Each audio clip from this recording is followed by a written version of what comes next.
इतने संजीदा माहौल के अंदर हमें ईद का प्रोग्राम करना है। प्रोग्राम करने की ज़रूरत भी है और माहौल की संजीदगी को कम करने का एक अपना मज़ा है। तो आप सबको बहुत ईद मुबारक हो। हमारे पास कोलीग्स मौजूद हैं, हमारी बड़ी ज़बरदस्त एंकर पर्सनस जिनकी मल्टी डायमेंशनल पर्सनैलिटीज़ हैं। मैं तारुफ़ करवाऊँगा, साथ थोड़े थोड़े इनके कोलाज हम चलाएँगे ताकि आपको पता चले कि ये टीवी पर आकर संजीदा बातें करने के अलावा भी बहुत सारे काम करती हैं। फिर इनसे हम पूछेंगे कि क्या वाक़तन इनके पास कोई और ज़िंदगी भी है जिसके बारे में ये इजहार ख्याल करना चाहें। ये गोश्त खाती हैं नहीं खाती हैं, कुर्बानी करती हैं नहीं करती हैं, हंडिया क्या पकाती हैं, कोई लॉयर है, कोई जानवर से मोहब्बत करता है, कोई सिर्फ अंडे खाता है, कोई बहुत गोश्त खाता है, कोई निटिंग करता है, कोई मुझसे ये पूछ रहा होता है कि भाई मैं क्या बात करूँगी महंगाई के अलावा। तो पहले मैं तारुफ़ करवा देता हूँ। हमारे पास मौजूद हैं मुनीज़ जहांगीर साहब।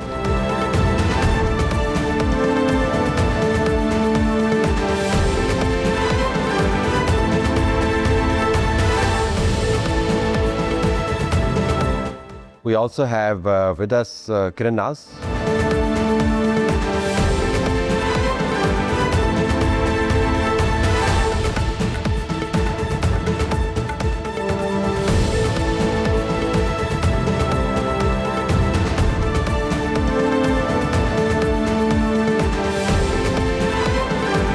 हमारे पास मौजूद है अफसा कौमर।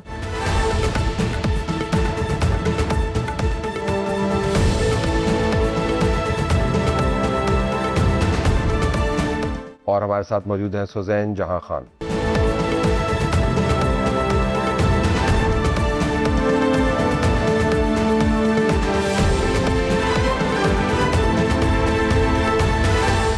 आप सबको हमारे स्टूडियो के अंदर खुशामदीद। ईद मुबारक। ईद मुबारक। तो कुर्बानी में आपकी कोई दिलचस्पी है कि नहीं है? कुर्बानी एक मज़हबी फ़रीज़ा है तो उस लिहाज से तो बहुत दिलचस्पी है, बट अगर मैं एनिमल लव की बात करूं तो थोड़ा मुझे तो चिकन को खाते हुए, बीफ खाते हुए थोड़ा सा दुख होता है मुझे। तो आप तो ये तो स्टे जानवरों का भी तो ख्याल रखती है ना? बहुत ज़्यादा।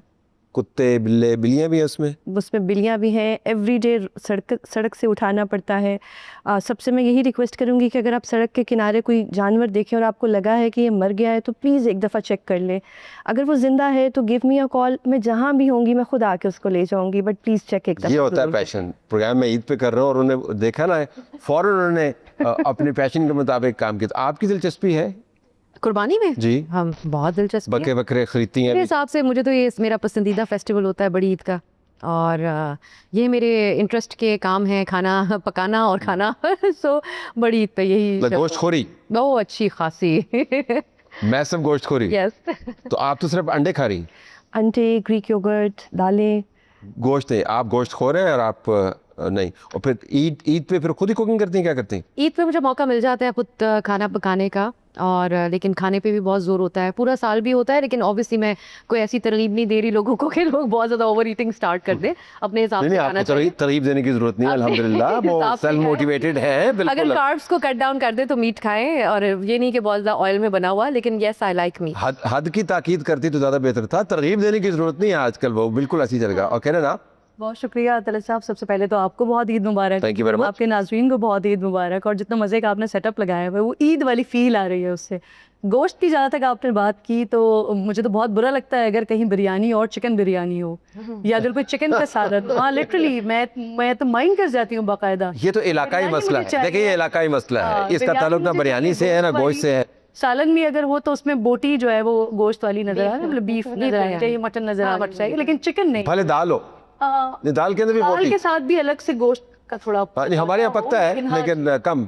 हाँ। तो दाल के अंदर भी गोश्त, सब्जी भी खाती हूँ और गोश्त के अंदर भी गोश्त, लेकिन गोश्त भी गोश्त, जी गोश्त होना चाहिए। चिकन नहीं, चिकन के साथ मेरा कोई लेना देना नहीं है। और इतने मज़े की बात यह है कि मैं सारा साल प्रेफर करती हूँ गोश्त, लेकिन जो बकरीद पे जो कुर्बानी होती है, हालांकि सबसे अच्छा गोश्त वही होता है क्योंकि वो फ्रेश होता है, लेकिन वो जो फ्रेश गोश्त पकता है तो उसमें एक स्मेल होती है जो कुर्बानी की, और वो सराउंडिंग्स में होती है, वो ब्लड। आपका ताल्लुक कहाँ से?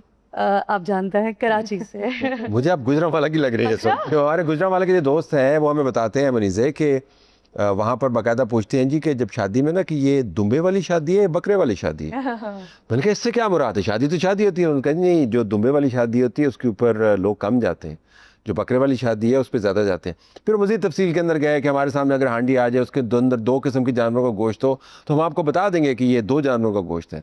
फिर मज़ीद तफसील में गए, उन्होंने कहा जी कि अगर कीमा मशीन का हो तो हम इंतहाई इज्तनाब बरतते हैं। तो गुजरांवाला मुझे बिल्कुल आप झलक चिड़े नहीं बख्शते गुजरांवाला के लोग। इसमें एक और भी इजाफा कर लें कि गोश्त भी बचिया था।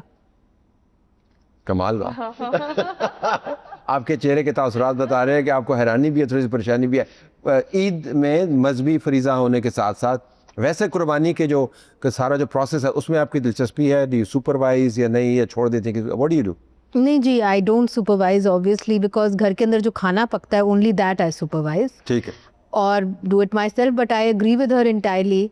मुझे बड़ा अजीब लगता है जब पुलाव भी चिकन का बनना शुरू हो गया है और अब हलीम भी चिकन की बननी शुरू हो गई है। हमने तो कभी ये तसव्वुर भी नहीं किया था कि चिकन की हलीम खानी पड़ेगी या पुलाव चिकन का खाना सारी जिंदगी आप लाहौर में रही ना मोस्टली, तो लाहौर में होने के बावजूद आप ये एतराज उठा रही हैं? जी बिल्कुल, क्योंकि लाहौर के अंदर पुलाव जो है वो हमेशा गोश्त का बनता है। कहाँ चिकन का बनता है पुलाव? बिरयानी चिकन की बनती होगी मगर पुलाव नहीं बनती, तो उस पर भी एतराज है। So I agree with her entirely के and I also don't like chicken. I think गोश्त मैं उसके लिए टर्म यूज करती हूँ बदमजा परिंदा। एंड ऑल्सो होमोन देते हैं चिकन को बहुत प्रोसेस चिकन खा रहे हैं सब लोग पाकिस्तान। बदमजा परिंदा है। अब आपने तो चिकन को जो बुरी अंदाज से वोट ऑफ नो कॉन्फिडेंस दे दिया उसमें। चिकन को बड़ा कुछ करना पड़ता है to make it tasty, you know what. सारी रात आप उसको मैरिनेट करें फिर भी जाके टेस्ट नहीं आता। बहुत सो एंटी चिकन में क्या ओहो क्या लज्जत होती है। तो नमक लगाएं and you can barbecue it. So there is do you feel outvoted here? Not बहुत ज़्यादा नहीं, बट होता है कभी कभी। बचपन से तो जाहिर बात है चिकन वगैरह खा रही थी तो बड़े होकर ज़रा शौर आया कि लेकिन आप तो गोश्त खाते नहीं है ना? नहीं, अब जहाँ पाए बने हो या निहारी हो तो वहाँ मुझे थोड़ा सा ना दिल पे वो आ जाता है। This is cheating. पाए देख के, लेकिन पाए का शोर। आपने सारा जानवर छोड़ दिया, सारे जानवर के बराबर में आपने अंडे खाए, पाए पे पहुंचे तो आपने पाए फड़का दी। शोरबा मुझे होता है कि मैं शोरबा उसका खा लूँ। ये कमाल बात। मजे का। पाए भी खाते हैं? पाए, निहारी, कराची, बल्कि मेरा कोई कराची का दौरा मुकम्मल नहीं हो सकता। निहारी पसंद है, नली निहारी पसंद है। रुके मैंने रुके देते ये सनद रहे और हर ज़रूरत के वक्त ये काम आए। ये तमाम ख़वातीन जो है इस गोश्त खोर किस्म की ख़वातीन है और नलियों की बातें कर रही हैं। एक और चीज़ भी, ये हमारे यहाँ रिवाज बड़ा कम है दुम्बे की कुर्बानी का। ये मैं नोट कर रही हूँ, किसी दो के घर से भी आए अगर तो वो मटन पे ज़्यादा होता है, बीफ पे। यहाँ दुम्बा नहीं हम ज़िबा करते। मेरा तो सबसे फेवरेट मीट है लैम शनवारी। मुझे अब बनानी पकाना भी आ गया है। क्या मजे की लैम टिक्कानी बोटी। ओहो हमारे वो जो चर्बी वाली। मैं उसी बात और लैम बोटी टिक्का। आप तो बोटी बहनें बन गई। ये हमें ना ये बोटी बहने हैं, ये इस तरह का होता है। तो ये दुम्बा जो है जो ही अटक के पार जाएंगे ना तो फिर आपको दुम्बे की तलब ज़्यादा। तो दुम्बा मुझे लगता है ज़्यादा कुर्बान करना चाहिए। अब यहाँ ज़रा ट्रेंड आ जाना चाहिए हमारे यहाँ। चलिए जी, इनकी जो दूसरा तीसरा दिन है या बाद में भी इनके अब्सा की एक दुम्बा क्यूट भी होता है। मेरे तो घर पे ना टेबल पे रोजाना एक दुम्बा आता है। काइंड ऑफ झगड़ा हो रहा होता है क्योंकि हस्बैंड जो है वो जिम फ्रीक है, उनको चिकन खाना होता है प्रोटीन के लिए और मुझे सिर्फ गोश्त खाना उनको होता है। लोबिया खिलाया करें ना प्रोटीन के लिए, बहुत है मसला होता है। वो बेचारे रोज सर पकड़ के बैठे होते हैं। मतलब कभी कभी मुर्गी भी हमारे घर पे बन सकती है, लेकिन मुर्गी के साथ मेरा इतना क्या वैसे मनीज़े हम are we over obsessed with food? वैसे मैं जानना चाहूँ। You know because is nothing else. I mean अगर आप बाकी दुनिया के अंदर देखें तो यंग लोगों के लिए बहुत सारे और मौके होते हैं, मगर पाकिस्तान के अंदर अब आप खाना ना खाएं तो और क्या करें? मुझे ये बताएं। ना यहाँ पे कोई ख़ास पब्लिक प्लेसेस रहीं, ना हमें इनकरेज किया जाता है कि जहाँ पे हमने बनाई है वहाँ पर भी लोग बैठ के खाना खा रहे होते हैं। वो एंटरटेनमेंट प्लेसेस भी देखे ना, वो तो सिनेमा के अंदर भी बैठे हुए होते हैं, अपना टिफिन साथ लेके आए होते हैं, पार्क के अंदर भी बैठे होते हैं, टिफिन लाए होते हैं। मैं एक दिन बंदे को देख रहा था जिम कर रहा है, साथ बर्गर रखा हुआ। तो खाना I think it's innate to us. अच्छी बात है, अच्छी बात है, लेकिन अच्छी बात है या लैक ऑफ अदर इंटरेस्ट हैं, ये भी तो हो सकता है ना कि और ज़्यादा इंटरेस्ट नहीं है। And food is what really makes us. तो आपकी इंटरेस्ट क्या है अदर देन? नहीं, मेरे तो बहुत ज़्यादा इंटरेस्ट है। आप जुर्माने अपने ऊपर जुर्माने करवाने के अलावा, जो अभी आपको जुर्माना हुआ है उसके अलावा आपके क्या इंटरेस्ट है? मेरी ज़िंदगी बहुत ज़्यादा बिजी है तलत साहब, इसलिए बिकॉज मेरा वॉलंटियर वर्क जो है वो मेरे एक्चुअल जॉब से ज़्यादा है, इसीलिए I end up working all the time. And मुझे कई दफ़ा संडेज़ भी I am working. and I have to जब take आप care of काम my नहीं child. कर रही होती तो क्या करती? I walk very frequently. आपने मुझे देखा हुआ है walk करते हुए. इस कमरे में सारे जितने लोग हैं, they all walk. इससे यूजुअली मुझे से भी उसी पार्क में आती है जहाँ मैं वॉक करती हूँ, तो इसलिए मुझे ये क्वालिफाई नहीं वाले में होती है करती, ना। ये कोई एक्टिविटी नहीं है. चलना कौन सी एक्टिविटी, सारे चलते हैं. देखिए, at one time Talatrab, I used to be a Kathak dancer. I had learned from Naib Siddiqui and from Bijju Maharaji and Maharaj Ghulam Hussain Kathak. And when I was 5, I started, and till I was married, I was doing Kathak, and I was also और performing. बहुत ये art भी अच्छा है और ये physical fitness के लिए भी बहुत अच्छा है. बहुत आजकल अच्छा तो बाकायदा डांस के जरिए gyms have been converted into dance stores, right? Yes, but I didn't do it because of fitness. मैंने तो इसलिए किया because मुझे वाकई में इसमें दिलचस्पी थी. अब छोड़ दिया अब टाइम ही नहीं मिलता तलत साहब, कहाँ टाइम मिलता है अब तो चलते चलते आप तो स्टेप अप इधर जाके कोई प्रैक्टिस करती हो वो वॉक, जिस तरह आपने कहा कि इस तरह बताया कि बड़ी जबरदस्त टाइम नहीं मिलता. मगर I am also the co-chair of the Human Rights Commission of Pakistan. तो 24 घंटे कॉल्स भी आ रही होती हैं, पेपर्स चेक करने होते हैं, फैक्ट फाइंडिंग मिशंस होती हैं. So there is a lot of work to be done. Plus like you, I am running a digital media platform. तो आपको पता है the life of a journalist कोई ना कोई क्राइसिस हमेशा रहता है. उसके अंदर फिर भी गुंजाइश होती है, लेकिन आपने सिर्फ चलने के अलावा भी गुंजाइश बना दी. What do you do knitting के अलावा? और हेलीकॉप्टर में बैठ के निटिंग कर रही थी आप? जी, फिर अब जहाँ पे भी मौका मिलता है वहाँ बैठ के जो है वो तो बंदा हेलीकॉप्टर से नीचे देख लेता है, कोई तस्वीर बना लेता है, कोई परिंदे को यूं कर लेता है. आप निटिंग हाँ जी, बिल्कुल कुकिंग ऐसे ही मेरे है। लिए थेरेप्यूटिक है. मैंने इसलिए शुरू किया था दलत साहब क्योंकि मुझे ऐसा लगता है कि हम ना हर वक्त बहुत ज़्यादा इंगेज रहते हैं मोबाइल फ़ोन्स में. और जब आप पेरेंट्स होते हैं तो तब तो आपको और ज़्यादा ख्याल रखना पड़ता है, क्योंकि बेटी है मेरी, अब जब वो देखेगी कि माँ भी मुसलसल मोबाइल पे है, फादर भी मुसलसल मोबाइल पे है, तो वो भी यही एक्टिविटी करेंगी. तो मैंने अपने आप को और अपनी बेटी को फ़ोन से दूर करने के लिए लिया था, ये निटिंग वाली चीज़ शुरू की थी. और जैसे कि ये क्या बनाती हैं आप? मैं बहुत कुछ अभी तक बना चुकी हूँ, और उसके बाद तो बहुत सारे ऑर्डर भी मिल गए, वो भी फ्री के. एहराम मिस्र बनाया आपने? मतलब क्या बहुत कुछ क्या बनाया? कोई ताजमहल के कैरेक्टर्स बादशाह? बहुत सारे बना चुकी हूँ. और उसके बाद फिर मुझे बहुत सारे ऑर्डर्स मिलने शुरू हुए फ्री के, वो Really? से. हाँ जी, फ्री के और घर से. इस बच्चे का ये फेवरेट कैरेक्टर है, वो बना दिया ये जाए. ऊन वाली निटिंग करती है? ये क्रोशिया वो क्या जी, होता है? क्रोशे जो उसका अच्छा, होता है, वुल यार्न जो होता है वो और मोटा धागा है ना? मोटा पतला सारे पतले हर धागे तरह से के. नहीं, वो जो पतली तरी जो होती है पतले धागे. वाले से भी बनाया है, बड़े मोटे वाले से भी बनाया है, और वो जो बैग के थ्रेड्स होते हैं, यार्न होते हैं, उससे बैग्स भी बनाए मैंने. और बहुत सारी चीज़ें मुस्तकिल बनाती ही रहती हूँ. उसके बाद फिर मुझे फील हुआ कि उंगलियाँ काफ़ी थक जाते हैं. हाँ जी जी, बहुत ज़्यादा. Requires- और फिर आंखों पे भी आपके प्रेशर पड़ता है, क्योंकि मेरा एक मसला ये है कि वो जो लोग निटिंग करते हैं उनको अच्छे से पता होगा, उसमें ना मज़ा बड़ा आता है. और वो बड़े दिमाग का काम है. आपको एक एक और आपको एक उसका जो स्ट्रेच है वो काउंट कर करके वो ब्यूटीफाई ही उस काउंटिंग के साथ होता है. तो वो कंप्लीट आपको उसके अंदर जो है ना बिल्कुल क्या कहते तो हैं, आप स्वेटर बनाती हैं? जी, gloves? स्वेटर्स भी बनाए मैंने. अपना वो जो भी आपने एक मॉन्टाक सॉर्ट ऑफ दिखाया, उसमें वो जो मैंने पहना हुआ है ऑन ईयर मैंने पहना था, तो वो काइंड ऑफ वेस्ट खुद ही बनाया? जी, वो मैंने खुद बनाया. वो मैं हेलीकॉप्टर में बना रही थी, और जब मैं उतरी हूँ यहाँ पर तो फिर मैंने आके अपने शो पे पहन लिया. जबरदस्त काम है. सो आप सर ऐसा तो कोई टैलेंट नहीं है जो मैं बयान मैंने करूं. अभी करना आप भी वॉक किया करें. वॉक तो मैं करती हूँ, वॉक भी करती हूँ, थोड़ी सी रनिंग भी कर लेती हूँ, लेकिन वो अब ये भी कहा जाता है कि walk is not enough for your fitness. हाँ, थोड़ा cardio walk is the best. ये देखें, वॉक से बेहतर आप jogging is overrated. somebody who's a semi professional trainer, मैं आपको बता दूं, जॉगिंग इज ओवररेटेड.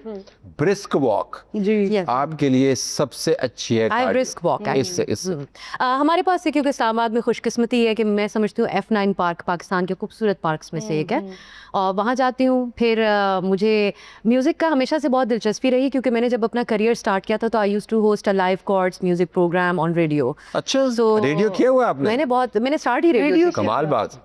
इसके अलावा म्यूज़िक पे इसलिए दिलचस्पी इस तरह भी रहती है, हम इस्लामाबाद में हैं, मैंने यहीं से प्रोग्राम किया था, तो तब वो जो स्ट्रगलिंग म्यूजिशियंस थे अब वो कुछ ना कुछ बन भी चुके हैं दोस्त, उनका भी म्यूज़िक कभी लाइव सुनने को मौका मिलता है. फिर देन आपने क्लिप भी चलाया था शुरू में, तो मेरा जो मेजरली होता है वो पहाड़ों में जाना एक तो, और मोस्टली वैसे चली जाती हैं पहाड़ों में सॉलिट्यूड प्रैक्टिस करने के लिए. मेरे जाने को भी लोग बड़े हैरत से देखते हैं, मुझे बहुत हैरत से देखते हैं. मैं लास्ट टाइम बिटवीन जॉब्स जा सकते हैं हम लोग, बड़े मसरूफ़ होते हैं कि अब रुझान है लिटरेरी फेस्टिवल्स का, तो मैं उसके लिए ट्रैवल करती हूँ अक्रॉस द कंट्री। ठीक। वो मेरी खुशकिस्मती है कि जहाँ मुझे नौजवानों से और स्टूडेंट्स के साथ इंटरेक्ट करने का मौका मिलता है। पाकिस्तान के ज़्यादातर इलाकों में अब तो हमने तो बड़े शहरों का विजिट क्या बातें करें स्टूडेंट्स आज के? स्टूडेंट्स का, हाँ, पाकिस्तान के हर कोने में मुख्तलिफ मिजाज है। आप अगर उन सूबों में जाएं जहाँ पर उनके बहुत सारे डिमांड्स हैं जो आज तक पूरे नहीं हुए, तो उनका रवैया आपको बड़ा सार्केस्टिक भी लगता है। आपको उनको उनके सामने बात करते हुए आप 10 बार सोचते भी हैं। फिर आप पाकिस्तान के प्रिविलेज अगर सूबे में जाएं तो वहाँ एक ऐसा रवैया आपको नौजवानों का देखने को मिलता है कि वो उनको कुछ ज़्यादा इनसिक्योरिटी नहीं है अपने फ्यूचर की, शायद उनके बाप दादाओं को भी नहीं थी। तो वो एक ओवरऑल रवैया जिसमें कंसर्न बहुत कम होता है। तो करिया जब आप घूमती हैं तो मुख्तलिफ किस्म के मिजाज आपको नजर आते हैं उस इलाके की सूरत हाल से मुतल्लिक। तो आप अकेलेपन को ज़्यादा पसंद करते हैं? नहीं सर, मैं ये जो सॉलिट्यूड प्रैक्टिस करने की बात करी थी, क्योंकि हम अपने मीडिया के प्रोफेशन में और वैसे आम तौर पे भी बात बहुत करते हैं, सुनते कम हैं। तो मुझे ये होता है कि जब मैं बिटवीन द जॉब्स होती हूँ तो मैं उससे निकलने के लिए सॉलिट्यूड को मैंने प्रैक्टिस करना शुरू किया। जैसे लास्ट टाइम मैं नीलम वैली चली गई। It was very strange for a lot of people. Last मई की बात है, तो तब ये जंग के माहौल भी शुरू हो रहा, बिल्कुल इनिशियल स्टेजेस पे था। तो वैली बिल्कुल खाली थी और मैं अकेली थी। तो जो वहाँ मुझे, जहाँ मैंने बुकिंग की, तो वो मुझे कह रहे हैं कि आपकी हेल्थ वगैरह के कोई प्रॉब्लम्स तो नहीं है। उन्होंने कहा ये खातून कहीं करने क्या आई है अकेली। सो उसमें ये था कि आप बिल्कुल साइलेंस प्रैक्टिस की मैंने। तकरीबन 1 week I was there. 5 days I did not speak to anyone, even to my family I was just texting them. और उसके बाद जब आप सुनते हैं किसी को तो आप बरगद के दरख्त के नीचे आलती पालती मार्केट तो नहीं बैठी हैं? नहीं, आप यहाँ पे गई हैं वो जो ये केव्स हैं जो इधर? Beautiful caves. और आप देखें ये बुद्धिस्ट जो है वो कहाँ से चलते होते थे और कहाँ पे बैठते होते थे तपस्या के लिए। बिल्कुल। यस। तो आप सो यहाँ एक है हमारे, किसी ने कोई अगर जाना चाहे, नीलम वैली में एक है, उसको हम कुटन वैली भी कहते हैं, जो स्मॉल एरिया, वहाँ पे जो वाटरफॉल है उसकी आवाज़ में बैठना, और उसमें आपको किसी इंसान की आवाज़ नहीं आ रही, कोई शोर गाड़ियों का नहीं है, उसमें आप बहुत रिफ्लेक्ट मोबाइल से लगा लिया करें, अपने कानों में लगाया वाटर। आजकल तो चल रहा है ना थेरेप्यूटिक, इतनी दूर जाने के कुटक वैली में जाके वाइब मैंने बनाया, उसको किल कर रहे हैं। कुटक में जाके भटक कर आपको ये पानी सुनने की क्या बात, मोबाइल पे बैठ के सुन, ये भी हो सकता है। आपके सामने दिख भी रहा होता है ना आपकी आंखों को। आप ये जेन्युइन डिग्री वाली लॉयर है। So you are an actress as well, you are anchor, and what else? ये ड्रामे का शौक है, आपने फिल्म भी की हुई है कोई? यस। इतना काम आप जिंदगी में कर सकते हैं, देखें। So what was the film all about? वो कैसे हुई? इट वॉज अ मूवी, पीछे तो देखो, यासिर हुसैन के साथ मेरा लीड कैरेक्टर था। एंड वो ऐसे हुई, I don't know, one day I got a call from someone, social media पे अकाउंट मेरा पब्लिक था। So someone called me and said कि we are making a movie. उन्होंने अपना नाम बताया, Syed Atif. I thought may be someone is like कोई prank कर रहे हैं वैसे। तो I said why me? So he said we are looking for someone who looks like Zeba Bakhtiyar. And you, that's what he said, that you have some resemblance with her. So I thought maybe someone is lying. I said okay, मैं sleeveless नहीं पहनूंगी and मैं आपकी movie में dance नहीं करूंगी. So if you're okay with it, then I can do. He said it's 1970s, तो ऐसा कुछ भी नहीं है. You just come. 1970s से बड़ा डांस होता था। तो उसमें वो कुछ ऐसे sleeveless कपड़े, कुछ भी, कोई डांस बड़े sleeveless होते थे वो बाबर। ये तो 1970s। लेकिन I understand कि उन्होंने आपकी जो हदूद है उसके मुताबिक किया। तो वो टीवी बड़ी स्क्रीन से छोटी स्क्रीन, अमूमन छोटी स्क्रीन से बड़ी स्क्रीन पर जाते हैं। Yes. तो क्या फ़र्क क्या है? फ़र्क ये था कि क्योंकि उसके फ़ौरन बाद मेरी वकालत मीनवाइल चल रही थी, तो वकालत भी थी साथ, ये ड्रामास मैंने किए, लेकिन कुछ प्रोफेशनलिज्म मुझे नज़र नहीं आया। एज अ लॉयर तो हम 8 बजे जज के सामने पेश होते हैं, मतलब जो टाइम है जज साहब बैठे होते हैं, आप अपना आर्ग्यू करते हैं।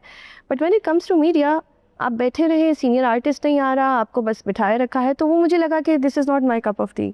सो देन वकालत को बहुत टाइम दिया और फिर बहुत। अब आप ड्रामे में आ रही हैं? अब मैं एक ड्रामा कर रही हूँ। ये वक्त पे प्रोड्यूस हो रहा है? हाँ, ये वक्त पे कह सकते हैं आपके, इसका वो बस वो मेरा कुछ कैरेक्टर ऐसा था कि उसमें ज़्यादा डेज रिक्वायर्ड नहीं। वंडरफुल। ईद वाले दिन हमारा प्रोग्राम जारी है, ब्रेक के बाद आते हैं, कुछ ज़रा सोशल मीडिया की भी बात करते हैं। बहुत सारे लोग अपनी कुर्बानी से मुराद है जिन्होंने कुर्बानी की है, दी नहीं है, जो की है कुर्बानी अल्लाह के नाम पर, उसकी वीडियोज़ भी डालते हैं। और सोशल मीडिया के बारे में कहा जाता है कि बहुत सारे लोग ज़िंदगियाँ सोशल मीडिया के ज़रिए गुजार रहे हैं। लेट्स आस्क देम कि क्या ये करती है या नहीं करती है, अगर नहीं करती तो क्यों नहीं करती, अगर करती है तो उसका फ़ायदा क्या होता है। Stay tuned. ईद के स्पेशल प्रोग्राम में खुशामदीद। मुझे सोशल मीडिया पर आप एक्टिव नहीं हैं, ट्विटर के अलावा, क्योंकि मेरी टीम ने आपके इमेजेस दिखाए तो मैंने कहा यार ये तो बस काम ही काम है इसके ऊपर, और इंस्टा पर भी नहीं है, ये क्या? आई एम वेरी हैप्पी कि आपके जो प्रोड्यूसर हैं उनको मेरी कोई तस्वीर नहीं मिली, क्योंकि मेरी यही इंटेंशन थी कि मेरी कोई भी तस्वीर किसी को कहीं से ना मिले। इसलिए चूँकि जिस किस्म की ज़िंदगियाँ हम जीते हैं और जिस किस्म के स्टांसेस हम लेते हैं, तो मुझे ये सबको, मैं तो सारी यंग जर्नलिस्ट को कहूँगी, अपनी कोई भी तस्वीर आप कहीं भी ना डालिएगा। जो भी आपका प्रोफेशनल है आप उसके तहत ही रहें, ना आप अपने बच्चों की डालें, ना आप किसी अपनी फैमिली मेम्बर की डालें। और वो इसलिए है क्योंकि हमारी ज़िंदगियाँ कुछ ऐसी हैं, आपको तो पता है तलत साहब, कि मुझे लगता है कि हमें अपनी पर्सनल ज़िंदगी जो है वो अनफॉर्चुनेटली पर्सनल ही रखनी पड़ेगी। But I am amazed at the sea change. देखिए इट्स अ कम्प्लीटली, जो हमारे से यंगर जनरेशन है उनका एक कम्प्लीटली डिफरेंट अप्रोच है टुवर्ड्स लाइफ। वो अपनी किसी भी ज़िंदगी के पहलू को दिखाते हुए डरते नहीं हैं, सहमते नहीं हैं। उनके अंदर जो प्राइवेट और पब्लिक वो का जो तस्वर वो जो- खत्म हो गया। वो ख़त्म हो गया। बट चूँकि अब्सा बात कर रही थी तपस्या की और साइलेंस की, मुझे लगता है कि आजकल मीडिया का भी यही हाल है। हम भी कहीं जाके बिल्कुल चुप हो गए हैं, और जो भी असल इश्यूज है ना, उस पर हम भी एक लॉन्ग किस्म के स्लम्बर में चले गए हैं कि हम भी यूं ही करके कटक बैठे वैली में हैं। चले गए हम। हाँ, कि बेहतर वक्त आएगा, बेहतर वक्त आएगा, बेहतर वक्त आएगा। तो अभी सो सोशल मीडिया, ये टेम्पटेशन रेजिस्ट करना मुश्किल होता होगा वैसे सोशल नहीं, मीडिया? बिल्कुल नहीं है, बिल्कुल नहीं है। I mean it's, I think it's, I agree with Absa, it's so refreshing not to have your phones. एक जगह पे हमें नहीं, हमारे पास फोन्स थे, and I really enjoyed that holiday. I think कि it's nice also to go back to nature and just enjoy yourself, connect yourself, and talk to other people and rather than just be on your phone. तो आप active हैं social media पर? Social media पर active हूँ, लेकिन इस लिहाज से कि ऑफिस की हदूद तक जितना एक्टिव होना चाहिए उतना कोशिश करती हूँ कि जो पर्सनल लाइफ है, बेटी है, हस्बैंड है या फैमिली है, वो सोशल मीडिया पर ना आए। लेकिन ऑफिस की हदूद तक जितनी भी चीज़ें हैं या प्रोग्राम की हद तक जितनी भी चीज़ें जो हैं, काम की चीज़ें हैं। काम की जो चीज़ है वो सोशल मीडिया पर बिल्कुल। और मुझे लगता है कि इस वक्त ज़रूरी भी है, क्योंकि टीवी के साथ साथ आपको जो है ना वो सोशल मीडिया पर भी एक्टिव होना पड़ता है। तो मुझे लगता है कि Professionally चाहिए, लेकिन प्रोफेशनली बहुत ज़्यादा एक्टिव हो पर्सनली। जाना। लेकिन नई जनरेशन से आपका जो तजर्बा है वो मुख्तलिफ है। वो तो जिस तरह उन्होंने कहा कि अपनी ज़िंदगी का हर हिस्सा जो है वो सोशल मीडिया पर डालते हैं, जी वो ज़िंदगी गुजारते ही सोशल मीडिया के जी, जरिए। ये तो मेरा एक बहुत बड़ा ये एक ऐसी तकलीफ़ है जो मैं अमूमन इसका इजहार करती रहती हूँ, क्योंकि मैं खुद भी एक बेटी की माँ हूँ ना। तो जब मैं बच्चियों की पिक्चर्स देखती हूँ या इनफैक्ट बच्चों की भी तस्वीरें या सोशल मीडिया पर जो कुछ आ रहा होता है, तो उनको पता ही नहीं है कि लिमिटेशंस कहाँ हैं या वो रेड लाइन कोई है भी या नहीं है। जो भी आ रहा है वो आ रहा है। जी गलत बिल्कुल नमाज इस्तेमाल हुई हो है सकती तलत है। साहब। माजी में भी हमने इस तरह के रैकेट्स देखे हैं जहाँ पे छोटे बच्चों की तस्वीरें गलत इस्तेमाल हुई। बल्कि मैं एक के हवाला आपको दे देती हूँ। आप भी जानते हैं, जब रिसेंट पास्ट में हम सब जब नेस्टेप का विज़िट कर रहे थे और वहाँ पर जिस तरह की चीज़ें दिखाई गई और जिस तरह से बताया गया कि कहाँ से क्या क्या चीज़ें लिंक्ड होते हुए और फिर किस तरह से लोग पकड़े गए या क्या किया गया, तो वो उसका आगाज़ जो था वो सोशल मीडिया ही था, बच्चे ही थे, पिक्चर्स ही थी जहाँ से आ रही थी, और फिर उसके बाद क्या क्या चीज़ें हुई। तो ये चीज़ें मुझे इससे बड़ा डर लगता है। तो अब से आप क्या चीज़ें सोशल मीडिया पर डालना चाहेंगी या डालती हैं? सोशल मीडिया का मेरा थोड़ा सा, मुझे मेरी बहन जो है वो मेरा इंस्टाग्राम देख रही होती है, क्योंकि आज तक अगर मैंने तस्वीर पोस्ट करनी है तो सर कटा हुआ होगा, आधी शक्ल नज़र आ रही होगी। इनफैक्ट कल मैंने ट्विटर पे एक खबर, वो एक कोई डॉन की कोई न्यूज़ क्लिप वो पोस्ट करना था, वो मैंने 5 दफ़ा पोस्ट किया हुआ था। आज मैं ऑफिस गई, मेरी टीम कह रही है आपने एक चीज़ 5 दफ़ा पोस्ट की है। आपने कहा होगा ना कि इतनी अहम है, मैंने 5 मरतबा आपकी तशहीर की है। तो ये थोड़ा सा, वो तो मेरी अपनी कुछ, मुझे वो अक्सर मुझसे जो जेनजीज वगैरह कहते हैं कि you are such a grandma when it comes to technology. लेकिन मुझे ये ज़रूर एहसास है कि ये हर चीज़ को पोस्ट करना, एक तो लोग कंपैरिजन्स में पड़ जाते हैं। मैं ज़ाती तौर पे लोगों को देखती हूँ कि वो हर वक्त स्टॉक करके लोगों की स्टोरीज़ और वो देख रहे हैं, then you are always comparing yourself with the others. एक तो ये बात है। सेकेंडली, लेकिन ये जो ऑनलाइन प्रेजेंस है लोगों की, अब ये क्रिएटर्स इकोनॉमी दुनिया की एक हकीकत है। बहुत सारे लोग जो है कंटेंट क्रिएशन से अपना पूरा घर चला रहे हैं, तो उसको तो मैं नहीं वो करूँगी। बट येस, हमें एज जर्नलिस्ट ये बेसिक ट्रेनिंग भी दी जाती है कि अपनी फैमिली वगैरह की प्राइवेसी को आपको नहीं, उसको नहीं लेके आना चाहिए। ये फ़र्क रवा रखना जो ना आजकल एक इसको बाकायदा ताकीद करनी पड़ती है, वरना अमूमन लोग ये समझते नहीं है कि दोनों में एक फ़र्क ज़रूरी कितना है। आप सोशल मीडिया, अब आपका इशू ये है कि आप एंटरटेनमेंट में भी हैं और करंट अफेयर्स में भी हैं, फिर लॉयर भी हैं, तो ये तो दोनों की रिक्वायरमेंट सोशल मीडिया के मुख्तलिफ। How do you manage? बस हो जाता है, लेकिन मेरा तो थोड़ा आज सा तो थोड़ी है तो पोस्ट उनकी तरह थोड़ी है कि एक ही स्टोरी एक ही ड्रामा 5 मिनट तक पोस्ट करते तो somebody else manages it for you या खुद नो नो करते no, I do it myself. And मेरा थोड़ा सा सोशल मीडिया के लिए ना थोड़ा सा पॉजिटिव व्यू है, बिकॉज लॉ तो मैंने चले पढ़ा, डिग्री ली और उसके बाद मैं इस प्रोफेशन में आई। मूवी मुझे मिली because of social media, account public था तो वो उसकी वजह से मिल गई। मेन स्ट्रीम मीडिया पे मैं इसी तरह आई कि मैं पहले एक पॉडकास्ट करती थी सोशल मीडिया पे, वो क्लिप्स वायरल होते थे तो मेन स्ट्रीम मीडिया मिल गया। सो इसीलिए ये बड़ी दिलचस्प दावी है, ये बड़ा दिलचस्प दावी है कि अगर आपने उसको सही तरीके से हार्नेस करना हो, लेकिन आपको हर चीज़ डालने की ज़रूरत तो नहीं। Not everything, I just post specific things as per animal rights, मेरा वो होता है, या पॉलिटिकल चीज़ें मैं पोस्ट करती हूँ। उसमें ट्रैफिक ही नहीं आती होगी, लोग आती है क्योंकि एक नीश बन गई है मेरी, अब सबको पता है, मुझे उसी किस्म के लोगों ने फॉलो किया हुआ है। वायरल होती है आपकी बिल्कुल वायरल होती हैं और उसी तरह की नीश फिर आपकी बन जाती है। And then there is a specific time to posting, एक एल्गोरिदम होता है कि आपने कितने बजे पोस्ट करना है। कितने बजे पोस्ट करती हैं? अगर यस, अगर जो मेरा है मैं उसको ज़्यादा तजुर्बा है आपका, वैसे मुझे इसका पता नहीं है। और 9 to 5 यस, तो क्योंकि जो Did you know that? It's a different niche, it's a I knew के एल्गोरिथम्स होते हैं, ठीक मगर वो ये मुझे उसके पता अकॉर्डिंग नहीं ही था। आपका एल्गोरिदम है, आपने 10 बजे के बाद पोस्ट करना है, 11 बजे के बाद, क्योंकि मोस्ट ऑफ द टाइम आजकल लोग रात को जागते हैं, तो वो टाइम बेस्ट होता है कोई भी कंटेंट अगर आपने वायरल कराना है। Friday, Saturday. यस, तो वो बेस्ट टाइम होता है उसके लिए। मुझे कहा गया 8 बजे for political program, Friday political Saturday जो है वो आपका नाइट टाइम सारा, आप जो भी पोस्ट करते हैं सोशल मीडिया पर वो वायरल होता है। एग्जैक्टली। और डिफरेंट वर्ल्ड, Yes. ये दुनिया का जाविया बिल्कुल बदल गया है। अब जो है जिंदगियां इस पे सोशल मीडिया के ऊपर चलेंगी, और हम जितना जर्नलिज्म करते थे ना, अब वो मीडियम ही बिल्कुल बदल गया है। मैं Content तो सिर्फ है। अभी भी थोड़ा सा अपने जहन में प्रोसेस कर रहा हूँ कि वो कौन सा शख्स होगा कि जो एक आवारा कुत्ते की वीडियो देखने के लिए रात को 10 बजे वो देखेगा। Just try to understand this. नहीं, बिकॉज वो उठा होगा, ही स्क्रोलिंग, सवाल तो है ना, देखना वो क्या बंदा होगा भाई।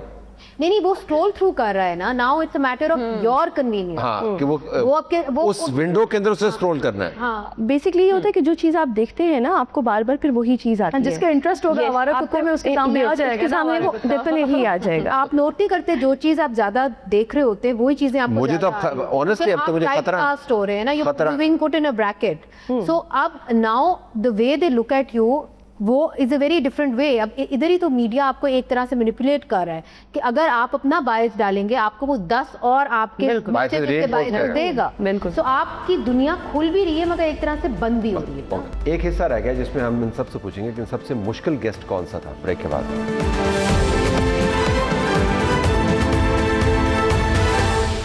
ईद का दिन और हमारे गेस्ट जो अमूमन आपको ख़ास रोल में नज़र आते हैं, उनसे हम बुनियादी से सवाल पूछ रहे हैं। मुनी से कोई मुश्किल गेस्ट आपको कह गया क्या है? देखिए, मैं कह तो नहीं सकती मगर हिंट दे सकती। Just wanted the interview done her way and basically फिर मेरी शिकायत भी लगाई कि इस तरह नहीं किया, इस तरह। फिर जो हमारे एडिटर हैं वो आए कराची से, उन्होंने इस इंटरव्यू को कट किया, आधी चीज़ें जो हैं उन्होंने निकाली दी और आधी चीज़ें जानी दी। हाँ, बहुत डिमांडिंग गेस्ट जो होते हैं बहुत ज़्यादा। Well I mean I would think कि अगर आप खुद सहाफ़ी रहे हैं तो फिर आप इतने डिमांडिंग नहीं होंगे। अल्लाह अकबर, क्या बात कर दी इन्होंने, सेम रसीवी। बस आपके लिए क्या? जी मैं वही कह रही हूँ, सेम तरह के मामला जो है वो जो बात कर दी आपने, वही बात को मैं बढ़ाएंगे और वो शख्सियत भी वही है। शख्सियत भी वही है कि वो तो ओके, अरे मैं किसी और का सोच रही थी, सॉरी। अब अफसर ने कहना है कि अच्छा हाँ नहीं, मैं भी उसी का नाम ले रही थी। सो अब आपका क्या इशू हुआ? इसी तरह का इशू था कि प्रोग्राम करने गए और बहुत अच्छा प्रोग्राम हो गया और सारी चीज़ें हो गई।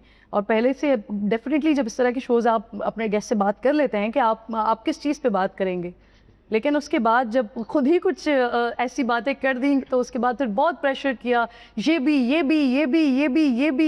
तो उसके बाद फिर मेरे पास बचेगा क्या अगर मैं सभी को निकाल दूंगी तो। एग्जैक्टली, तो वो वाली चलाते ही ना तो बेहतर। हाँ। ओके, ये मेरे लिए काफ़ी इंटरेस्टिंग बात है। मेरा हर ऐसे किसी शख्स के साथ एक तो जो बाइस क्रिएट हो जाता है तो तब मज़ा नहीं आता, आगे का इंटरव्यू रुइन हो जाता है। अच्छा, ये रुइन कैसे होता है ये ज़रा बताएं, ये बड़ा दिलचस्प है। बात करते हुए ये टोन अपनाया कि देखें बीबी, तो वहाँ से ही आपको लगता है कि यार ये आपको इक्वल के तौर पे नहीं ट्रीट करा, ये तलत साहब के शो में होगा तो कहेगा देखें तलत साहब, और आपका अच्छे से उनको नाम भी पता है, ये भी नहीं कि वो पहली बार आपको मिल रहे हैं, आपको सोशल मीडिया भी फॉलो करते हैं, वो आपको वैसे भी ज़ाती तौर पे जानते हैं, लेकिन यहाँ उनके ज़ुबान पे नाम नहीं आ रहा तो is not taking a second to kind of recall and remember your name. एक तो उसके बाद मेरा बायस होता है, उसके बाद ना मुझे फिर आप क्या उसकी शक्ल करते हैं? अच्छी लगती है ना उसकी बात अच्छी लगती है, मैं कहती हूँ किस नहीं तो फिर आप को मैंने तो आप बुला सवाल पूछते उधर देखने लग जाते, क्या करते उसी की तरफ देख के आपने सवाल कर वो इंटरव्यू तो निकल जाता है, उनसे दोबारा नहीं होती। पॉलिटिशियंस में ये है कि वो नहीं माइंड भी नहीं करेंगे। बेहतर है पॉलिटिशियन, पॉलिटिशियंस में रख रखाओ, पाकिस्तान के पॉलिटिशियंस रिस्पेक्ट करना जानते हैं, वो कल्चर्ड लोग हैं। लेकिन वो शिबली फराज साहब के साथ मेरा बहुत ही, वो तो ऑनलाइन पढ़ा होगा, मैंने पोस्ट भी किया था, it was such a difficult experience. एक दफ़ा जब वो बहुत हमारे शोज़ पे आते थे, मिनिस्टर थे उस टाइम पे, उनका ये था कि मैं जो रिस्पॉन्स करूँ आगे से कि आप मुझ पे तंज कर रही हैं, और मेरे लिए इट वाज सो डिफिकल्ट। वो खैर 15-20 मिनट का जो इंटरव्यू था उसमें थ्रू आउट द टाइम यही है कि मैं उनको जो बात कहती हूँ कहते हैं आप मुझ पे तंज कर रही हैं, यू हैव अ बायस। सो तो ये मुश्किल होता है कि जब आप हैंडल करना बड़ा मुश्किल काम है। बहुत बहुत आपके साथ ऐसा तजर्बा हुआ? अब अगर मैं ऐसे तजर्बे की बात करूँ तो क्योंकि आई एम वेरी न्यू इस फील्ड में, तो अभी तक तो सब अच्छा गया, बट हर दफ़ा शो शुरू होने से पहले मुझे एक एंग्जाइटी होती है। वो एंग्जाइटी क्या है बुजरा? हम फिर मैं हर दफ़ा प्रेशर फील करती हूँ कि ये गेस्ट मेरे पास आ रहा है, और मेरे लिए बहुत एक वो इज़्ज़त की बात होती है कि कल तक मैं इनको टीवी पे देखती थी, आज मैं इनको इंटरव्यू कर रही हूँ। मैं अल्लाह ताला का शुक्र भी बहुत करती हूँ, और आज मैं आप लोगों के साथ बैठ के भी मैंने स्टार्ट में फंबल किया है, because I am so excited at the same fumble कब किया? हो गया था फंबल, लेकिन हुआ था। उन्हें लग रहा है तपस्या तो ये करके आए मेरे बेचारे। ये सो हर दफ़ा मुझे एक एंग्जाइटी, एक एक्साइटमेंट, और हाथ पाँव मेरे ठंडे हुए हुए होते हैं, बट अल्हम्दुलिल्लाह हो ही जाता है। हाँ, अच्छा, अल्लाह खैर करे, अल्लाह खत्म हो जाएगा। इनको भी भिजवाते होंगे इंटरव्यू करने के लिए। ये कुछ सही आर्सन से ये कोई न्यू और पुराने का मसला नहीं है, ये हर एक ही झटके में साथ होना चाहिए। और मैं आज भी जाती हूँ अपने शो के लिए, तो तलत साहब आज भी जब मैं अपना शो कंडक्ट करने जाती हूँ तो यही सिचुएशन होती है। और मुझे लगता है कि जब तक आपके पास अपने हद तक मैं ये फील करती हूँ कि जब तक आपके अंदर ये वाली सेंसेशन आप फील करते रहेंगे तब तक आप शायद बेहतर काम बहुत तरफ अच्छी मजीद बात जाते रहेंगे। देखिए ये हेल्दी टेंशन, जी, इसको जाने नहीं दीजिए। अगर आपने कभी ये सोच लिया कि भाई मेरी क्या बात है, हाँ जी, फिर कैमरा फिर आपको पलटा देगा। तो अच्छी बात है कि आप ऐसा फील कर रही हैं। लेकिन इन्होंने जिनका इंटरव्यू किया, I would love to do, ताकि मैं इनका पर्सपेक्टिव ले। चेंज कर सकूं, और वो कहें, वो आई don't know who is she, but वो ये कहें कि हम आपको बंदी बताते हैं ने- अभी। You know her. हाँ, आपको बताते हैं अभी, आई आपको वांट कि वो बताते हैं। कहें कि इसने मुझे सब हम आपका प्रोग्राम इंटरव्यू से फिक्स पहले उनका करवाते नाम भी हैं, लिया था, लेकिन हम हाँ, आपका मैं इंटरव्यू अभी फिक्स करवाते हैं, आप जाइएगा वहाँ पे। बिल्कुल, आई वुड लव जो टू आपके जो तजर्बात हो गए उस पर इंशाल्लाह अगली ईद पर हम पूरा शो करेंगे। आप सबका बहुत शुक्रिया। Thank you so much.